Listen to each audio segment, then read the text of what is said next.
Previously on The Critical Fools. I am Superintendent Epley. Welcome to your first day as employees of the Public Works Department. Yeah, the name is Klik. We were made to steal, kill, and make as much money as possible. As a Dragonborn, Rogar is quite large. I am a tiefling. I am Athel Bearcaller. I come from a long line of Athels. What are we doing exactly? As you all know, the Chancellor has ushered in an overwhelming era of peace. It is your job to ensure that it stays that way. Now everyone, this is Ziegler, and she runs the armory. What is up with this battle axe? Rogar is intrigued.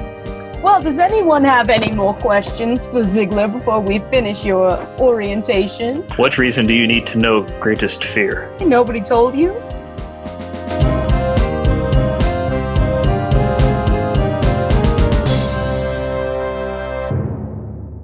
The last thing that was said to you was the entrance exams, and Superintendent Epley says that to you and looks far more excited than you are because you have no idea what he is talking about. And suddenly, you're all alone. You each look to the side of you, and no one that was there with you a second ago is there now. It is completely dark, and roll initiative for me so we have like sort of an order of how this test is going to go. 22. 20. I need to bed. 16. That would be a 15. Okay, so then you hear sort of over an intercom the superintendent's voice and says, the first stage of the exams is the mental health evaluation. You will be completing this evaluation on your own, and if at any time you become too overwhelmed by the examination, please state clearly and loudly, please end the examination, and we will remove you. And because we are a government organization, we are not legally allowed to kill you, so you should not have to worry about anything you experience in there bringing you mortal harm. So, with that said, let us begin. And first up is Klik. You are in a pitch black room, and you can't hear anything, you can't see anything until you feel cold metal surrounding your body. And you can tell that you have been chained.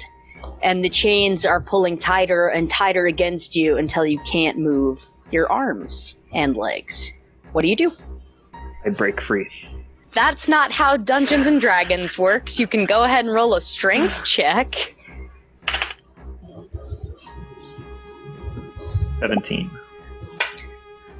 Try as you might and push against these chains all you can. You can feel them creaking a little bit, but you cannot break free of them, it seems. Now, what I need you to do is roll me a D100. So roll your 2D10 and then tell me the number you get. 88. So, now appearing with you, between you and the chains, is a porcupine with the spines towards your body. And then the chains begin to tighten again, and you feel the porcupine spikes drilling deeper into your chest. Ouch. Do you do anything differently? I try to wiggle free. From the porcupine? Just kind of slither out of it. Slither? Okay, then you can go ahead and make, go ahead like a dexterity check for me. Just straight dex. 16. You're able to wiggle enough that the porcupine slips out and is scurrying around by your feet. Scurry as much as porcupines do. They are kind of large animals. But, that said, that's sort of the end of this round of your mental health examination, and we go to Athel. You drop into a pitch black room, and you don't hear anything, until you look straight ahead of you and you see beautiful green eyes. What do? I'm gonna start a staring contest.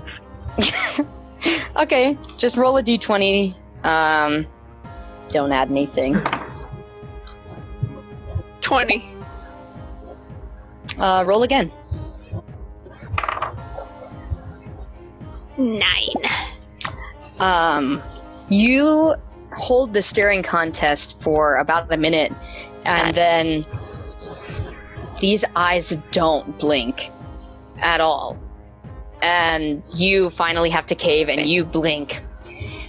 And then a single lantern hanging above you lights, and walking closer to you is a very large white cat with these emerald green eyes. What do you do? I'm gonna start hissing at it. I'm just gonna hiss. Roll an intimidation check. 19. Okay, you start hissing at the cat, and it backs up a little bit. It's unsure of what you're doing. And you also roll a D100 for me. 98. Okay. You're hissing at this cat, feeling a little bit confident about what's happening, until you hear a soft, tinkling of things hitting the floor, and you look down at your hands, and all of your fingernails have fallen off. Is there anything else you'd like to do before we end your turn? No. All right, Rogar. You drop into a pitch black room, but it is only pitch black for a second, as the whole perimeter of this surprisingly small room is filled with lit candles. What do you do? He is quite panicked. I am visibly sweating.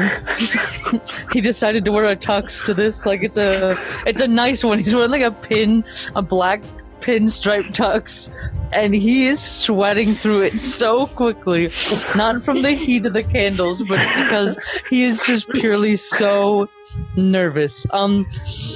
What he's gonna do, instead of trying to rationally blow out the candles because we're panicking, we're gonna run around the room and try to run so fast that all the candles blow out. Make an athletics check. It's probably not gonna go well. I didn't realize it was our fears until Emma started going.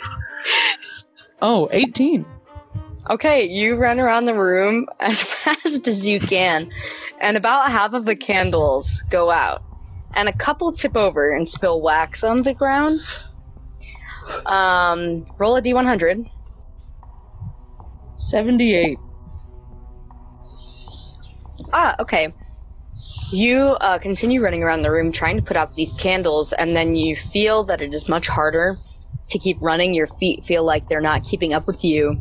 And then suddenly, you are calf deep in quicksand, because all of the floor is made of quicksand. This is the first time in my life I've encountered quicksand. It is surprisingly slow. You're not sinking quickly. You were when you were trying to sprint around the room. I've kind of come to my senses, and I've decided to relax. Because Rogar remembers learning that, you have to be calm in quicksand. But we're still panicking because we are too close to so many candles. Okay, next we have Zarakar. Zarakar, you drop into a pitch black room, and you realize you're not touching the ground. And you sort of feel around whatever is encasing you, and you can tell that you're in a bubble. And with your superior dark vision as a tiefling, you look into this pitch black room, and you see a basket full of baguettes, balloons in the other corner, a bear cub, and a large bathtub. What do you do? Well, first things first, I am visibly shaking. I am shaking. I'm quivering in this bubble. The bubble is quivering along with you. Continue. Bubble moves, yeah. So I'm trying to rack my head, thinking about ways to get out of here, and a quick thought, I think I have a dagger. Let's try to pop this bubble. Okay, go ahead and just roll an attack against the bubble. It is a 15. Okay, you stab your dagger into the bubble with some quick thinking, and you fall to the floor, which you realize is not so much floor as it is ball pit. Now roll a D100. Oh no. Screaming on the inside, you just can't hear it. Well, this is an audio-visual platform, so Aha! Oh, wait. acting would require you to scream for real. Okay, that's a 30. Or a D... Is that the right one? Oh, right, you rolled a D100. I was still back on your attack roll. I'm like, you didn't roll a 30 with a dagger. A 30, let's see. That'd be impressive. Okay, so the walls of this ball pit, baguette, balloon, bear cub, bathtub room slowly begin to close in on you. Just ever so slightly, the walls on either side of this room are getting closer and closer. All right, next up is Euleida, who drops into the pitch black room, and all of the lights flip on, and it is full of birds. All different kinds of birds. There is one emu, several parakeets, pigeons, doves, all manner of fantasy birds are in this room. And she passes out. And none of you hear this because you are in your own little fearscapes, but Superintendent Epley over the intercom says, Jameson, please end the examination for Euleida and get a medical down there right away. And Jameson does this because he is Employee of the Month, an excellent employee. 2 people come down with a stretcher, load Euleida onto it, and carry her away. And then we are back to Klik. And the chains are still wrapped around you. The porcupine is scuttling around you. And the chains get a little bit tighter just every second that you're in the room. What do you do? Oh boy. Klik will roll around on the ground. To accomplish what exactly? I don't know. Okay. I want you to make an acrobatics check to roll on the ground and not roll onto the porcupine that is also in the room. It's a nat 1. You roll onto the porcupine and it jabs several quills into your back. And you hear it let out a squeak and it stops moving. Now roll a D100 for me. Oh boy. 77. Okay. You're rolling around on the ground. You have just crushed a porcupine seemingly to death with quills stuck into your back. And you feel yourself move a little bit lower.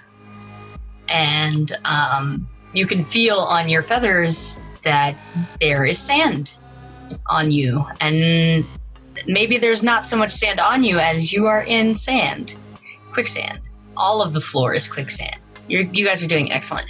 Athel, your fingernails are on the floor and you look down in disbelief because you are pretty sure that that has never happened to you before. And this large, white as snow cat walks closer and closer to you, finally recovering from the intimidation of your hissing at it. And it has now come up to you face to face. What do you do? I'm gonna ask it what it wants. Ask it what it wants? I'm moving back so its breath is not in my face. You go, what do you want? The cat opens its mouth and says to you, "You are insignificant and nothing. I could not want anything from you." And it begins to pace around you. Roll your D100. Roll your D100. 50. You are feeling uncomfortable with this cat so close to you and moving around you. And so you try to move away to a different spot of the room. But you're not walking or moving as fast as you normally would. Not even half as fast as you normally would. You are trying as hard as you can to walk away. And it seems you're moving about a quarter of the speed that you would any other time. So this cat is just moving its circles to keep you enclosed as you are desperately and unsuccessfully trying to move away. Yay! Okay, Rogar, you were running around the room and successfully put out and knocked over a couple candles when the room turned to quicksand and you are about calf deep. What do you do? I'm gonna look around the room. So what does the whole room look like? Well, there are 4 plain black walls. The room is a square. And on 3 of the 4 walls, excluding the wall that you were up against when you dropped in, is surrounded by these some lit, some unlit, some knocked over candles sinking into this quicksand. And you are probably closest to the wall opposite of the one you were on, so you are close to the candle wall and slowly sinking. What's the ceiling look like? Plain black metal ceiling. So there's like a like box. It's like a box. Okay, so what Rogar is going to do? I don't know what kind of check it would be, so we are going to, bear with me, we're going to take off our pants. Bear with me. In the quicksand. Your calves are in the quicksand. Yes, I'm aware. So I've taken them off. I'm going to tie the end of one pant leg. I'm going to tie the ends of both pant legs and kind of like roll the top to kind of try to create like a flotation device almost. What kind of check is that going to be? We're being smart here. I was going to use my tie to try to like pull myself out, but there's nothing to throw my tie at. Okay. You've made Rogar think. Make a sleight of hand check to see if you can depants yourself while you are calf deep in quicksand. Create a flotation device for a substance you are pretty sure does not function like water. And while you're wriggling around, not sink even deeper into this quicksand. 21. Okay, for whatever reason, you successfully get your pants off. You realize the more you're moving around, the faster you're going to sink, so you sort of lay back onto your back a little bit so you could lay still and take off your pants and tie them into this makeshift life jacket, and you more or less stay floating on this quicksand. Roll a D100. 93. Yes. Okay. You are laying on the sand, still too uncomfortably close to these candles. Still visibly sweating. Still visibly sweating. And you have a bitter taste in your mouth. And as much as you try and spit it out, it won't go away. It almost reminds you of something, but nothing that you can place, and it is just persisting. Zarakar, you have popped your bubble and fallen into a ball pit with all of these other things that start with the letter B slowly getting closer to you because the walls are closing in. What do you do? I'm going to try to move the balls and try to dig down deeper in the ball pit. Try to see if I can find an exit down there. Okay, roll an investigation check to see if you can find an exit on the floor. That is a 16. Okay, you look around and you move these balls out of the way, and there doesn't seem to be a door or a panel or anything. This is a smooth floor.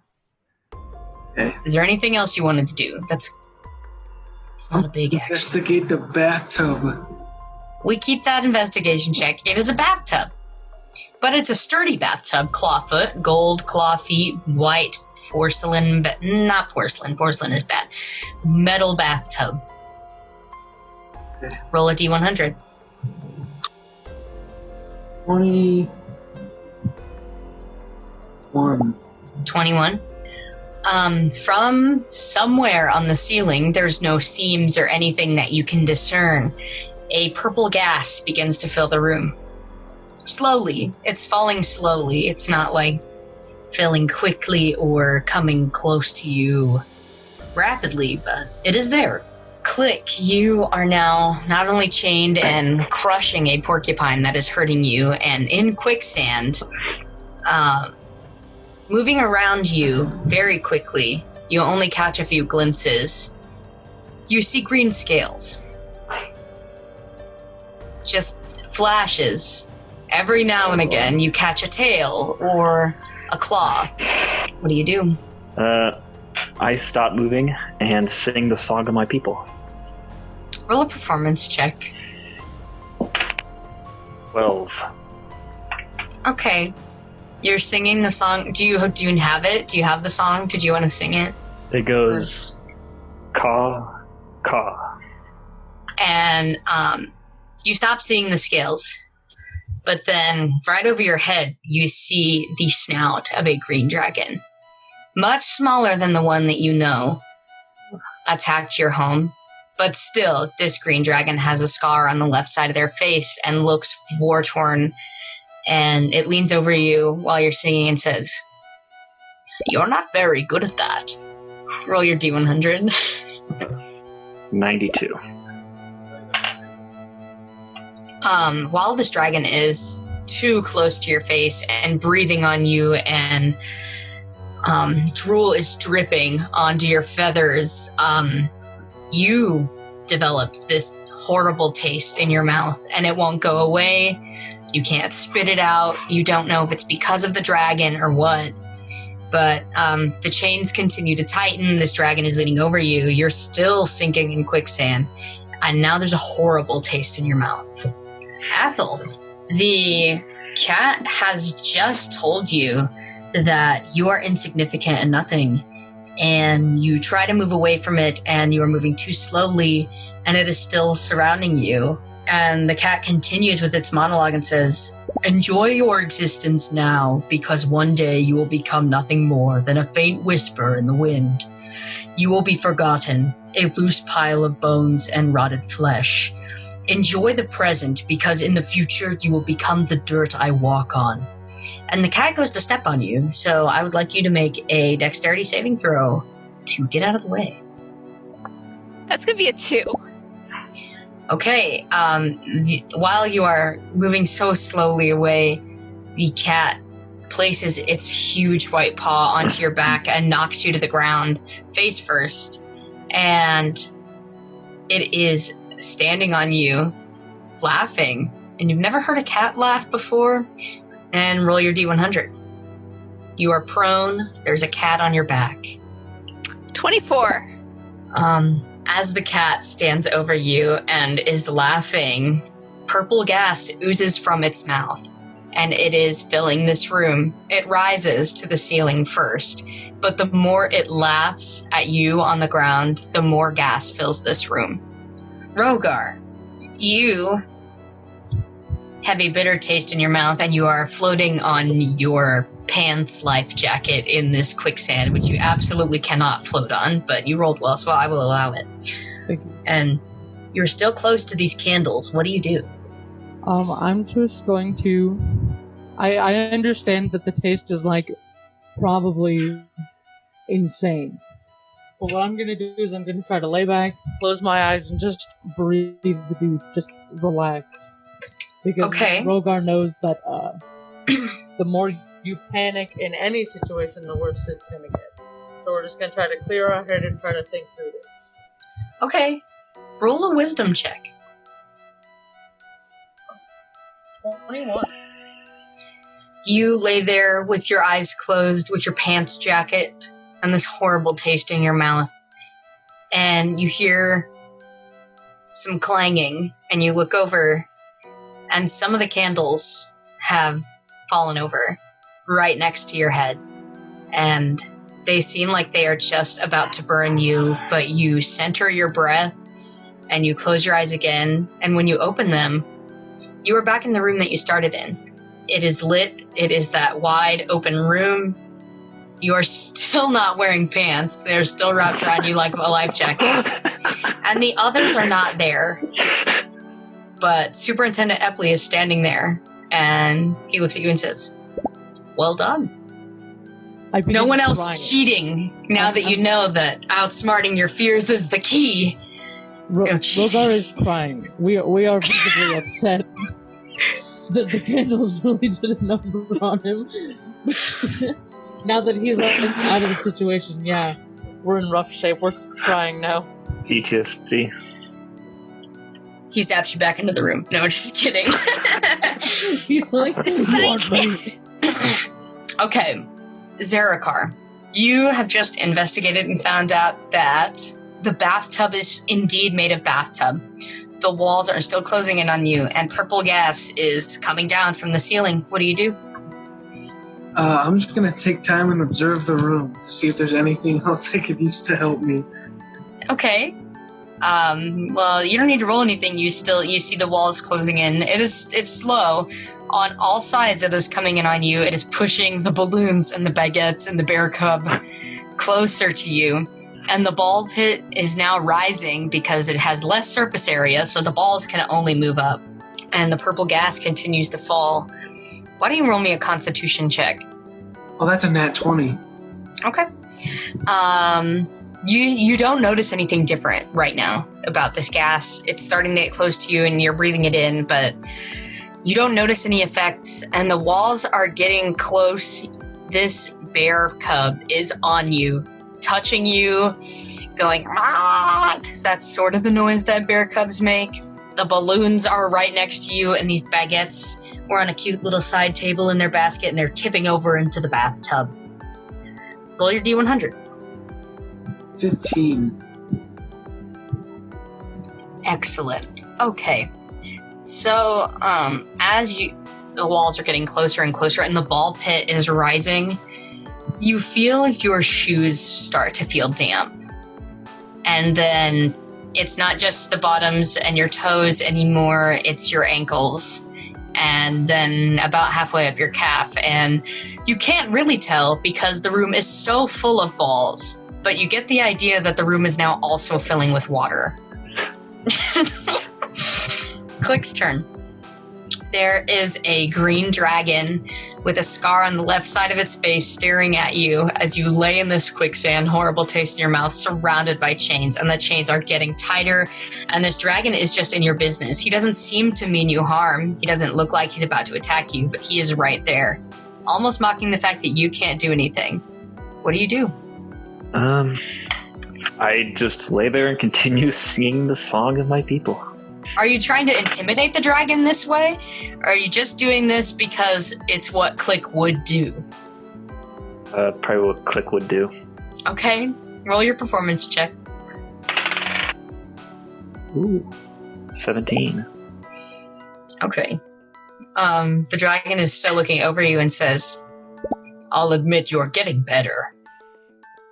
But it's only been a few minutes, so I'm not sure how. And he stops standing over your face and continues to walk around you.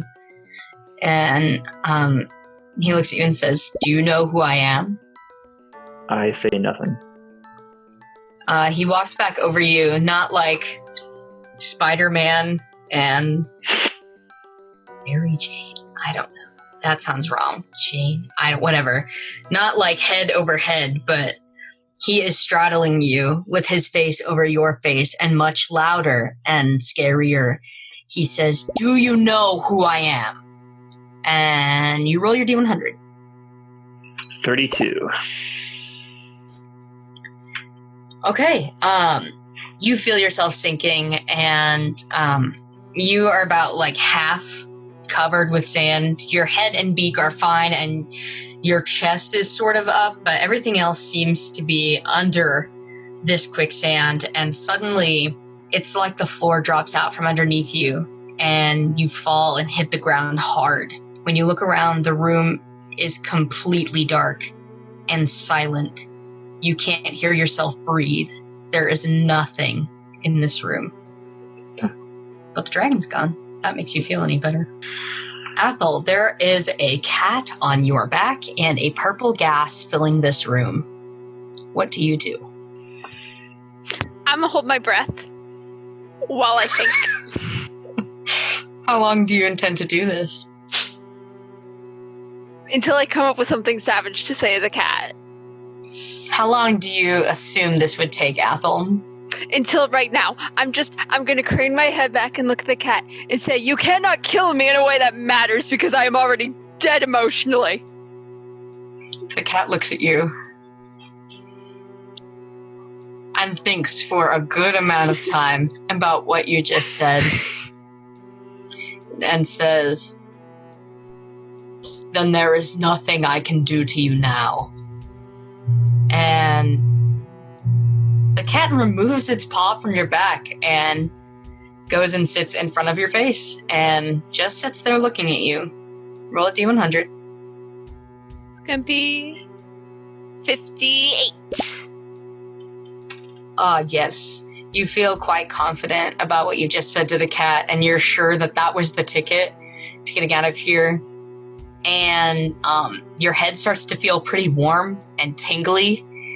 And you can see in the reflection of the cat's beautiful, large emerald eyes that your hair has turned to fire.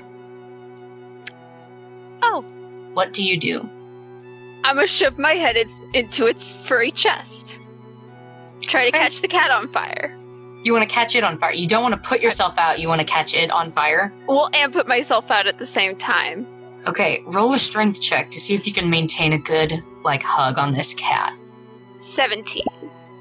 Okay, you wrap your very little arms around this cat, this very large cat, and shove your head into it, literally embracing your greatest fear while also trying to put out a fire that is your head. And just when it seems the fire's almost out, the room is gone.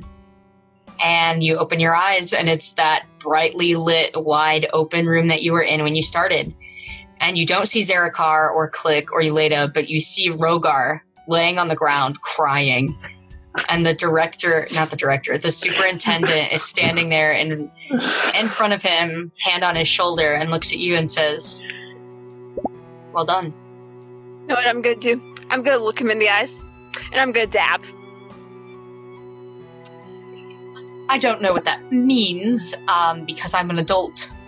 But I assume that means you didn't have too horrible of a time during the first exam, which is very promising. Thanks. I'm glad. Okay. Zarakar.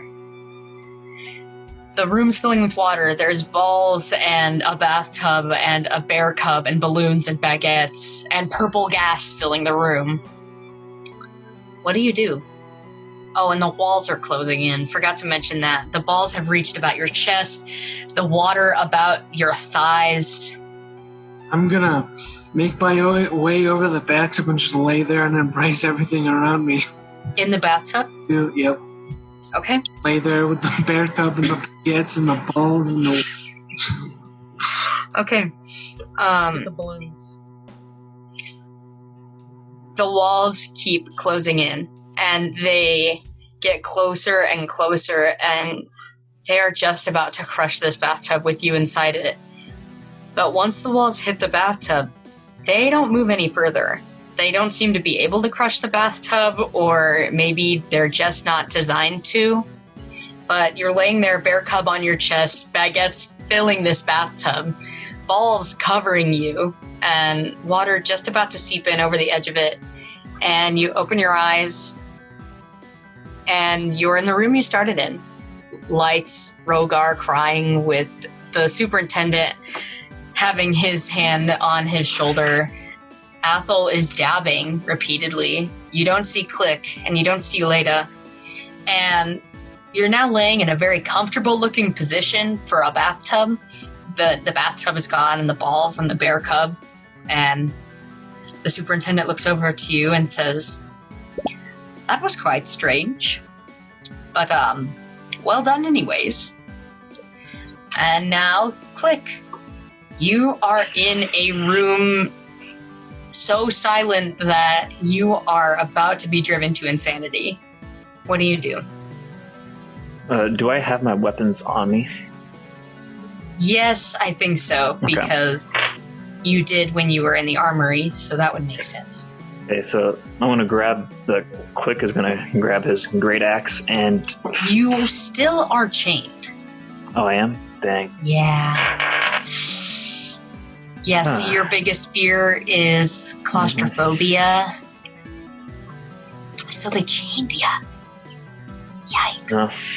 In that case, Klik just accepts the fact that he's bound tight and just tries to go to sleep. Okay. Klik, bitter taste in your mouth and all, and still wrapped in these chains that always seem to be getting tighter, but never cutting into your skin or going so tight that you're losing feeling. You continue to sing the song of your people that sort of impressed and also irritated the dragon until you close your eyes and your singing becomes a mumbling, and then you stop and you're asleep. But as soon as you fall asleep, you open your eyes and you're in that brightly lit, large room, and you see almost everyone that you came here with, Rogar and Zarakar and Athel and the Superintendent. And none of you see Euleida, but the Superintendent looks at you and says, "You've all done a good job. I don't want you to be concerned. Euleida did not handle the tests quite as well as you all did, and she passed out and was taken to the infirmary. Everything is fine. We have state-of-the-art medical care, so I don't want you to be worried. I don't want any of you to think that we do this part of the exams to torture you or for some sort of sick game, though much of government work is torture. We do it because you are the first and last line of defense for this nation. Anyone that seeks to do this government or these people harm are your responsibility. And some of them will go to great lengths to see to it that you do not come back alive. And if you do, you come back damaged and half of the person that you were before. So we put you up against your greatest fears to allow you to come to terms with them, to face them, because when you're out in the field, it won't matter that you're afraid of a snow white cat with emerald green eyes or anything that starts with the letter B or candles, because the fate of this nation might depend on you facing that fear. Bubbles. And defeating whatever it is that stands in your way. And you all have proven yourselves today that you are capable of this job. And you may very well be this nation's best line of defense that we've seen in a long time. So congratulations on completing exam 1. But now, it's time for the next exam. You all look thrilled. I'm so excited that you're happy. It's gonna be amazing. Tell me, I will allow you to choose, because you did such a good job with the mental health examination. Would you like to do the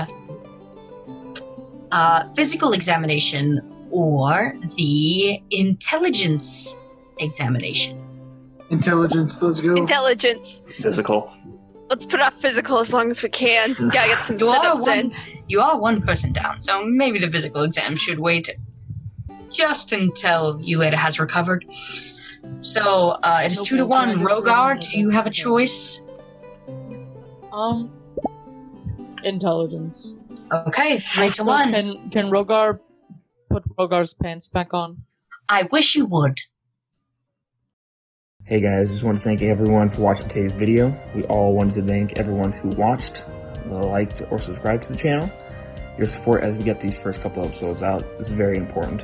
We're super fortunate to have this opportunity to create and to share our ideas with people through the internet, and we hope to be doing this for quite a while. If you haven't subscribed to this channel, then now's the perfect time to do it. We're on Facebook, Twitter, Instagram, so feel free to give us a follow and message us there as well. And thanks again, and we'll see you next week.